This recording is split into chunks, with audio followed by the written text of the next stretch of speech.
5 seconds to go.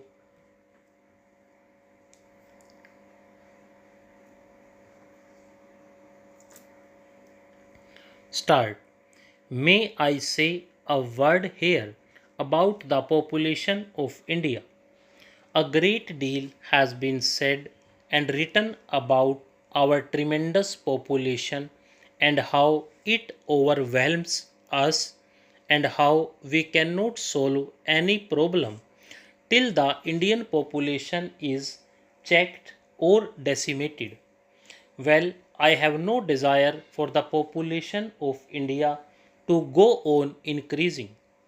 I am all in favor of the population being checked, but I think there is a great misapprehension when so much stress is laid on this aspect. I entirely disagree with that.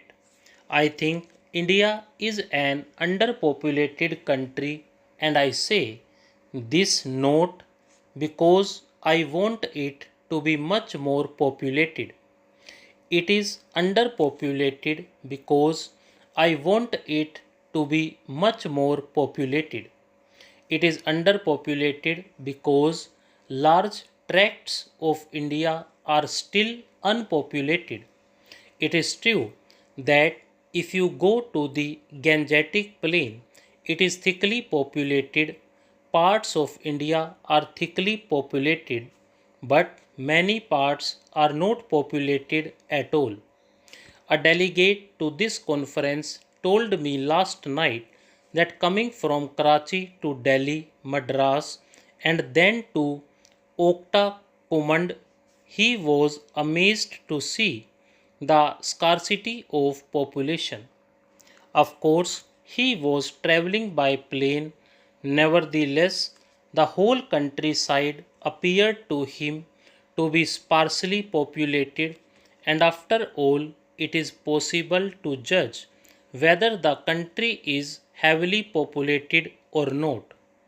That is a very correct impression because large tracts are not populated. We are overpopulated, if you like, because our productive capacity is low. If we increase our production, agricultural and other, and if the population is put to work for production, then we are not overpopulated. We have these big river valley schemes which, in association irrigating land, preventing floods, soil erosion, and malaria, will produce a very great deal of hydroelectric power, and at the same time, we will have industrial development. If you look at the map of India, you will see the noble range of the Himalayas from the north to the northeast. I do not think there is any part of the world similar in area which has so much concentrated power, latent potential power, if only it can be tapped and used. Well, we intend tapping and using it. But my point is that not only India but the whole of this Asian region is full of vast resources, human and material, and the question before us is how to hold them together and produce results. Apart from increasing production in this way, I think it is important for us to utilize our existing resources better. I do not think they are being utilized to the best advantage. We can get more out of what we have than we have been doing. That involves in India, as in the rest of Asia, many problems: the economic system, the relation of capital and labor, and the satisfaction of labor. There is no doubt at all that in all, or at any rate in most of these Asian countries, there are long standing social injustices, and naturally, where there are these social injustices, you will not get proper and satisfactory work especially now when there is an acute sense of social wrong and social injustice. I have no doubt that in India our production has suffered because of this acute feeling of social injustice. An individual or a community may undertake to shoulder almost any burden. We have seen during the last war how nations put up with the most enormous burdens in the shape of suffering and sacrifice, but always when there is a sense of sharing the burden inequitably, the burden being greater on some than on others, the sense of injustice becomes greater, and you do not have that harmonious working and cooperation which is quite essential today more so than in the past. Therefore, this problem has to be viewed from the human point of view quite apart from a purely economic point of view.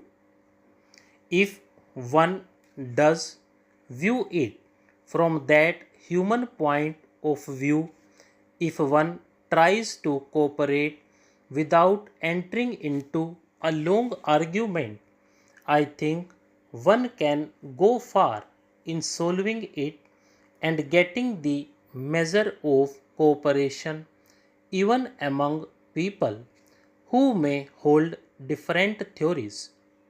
So, I would beg this Commission to consider this problem from the human point of view of removing social injustices.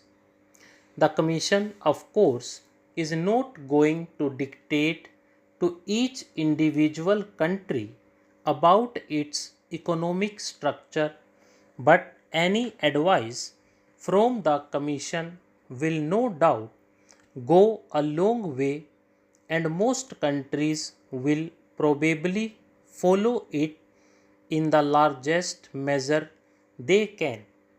Now, to repeat what I have said, I hope this Commission will bear in mind the fact that we are dealing with hundreds of millions of human beings and not abstract countries and abstract groups. Each individual is a member of a family with children who are possibly starving, who have possibly had no education and no opportunity for growth and advancement. I mentioned right at the beginning certain parts of Asia which have not completely solved their political problems. Stop.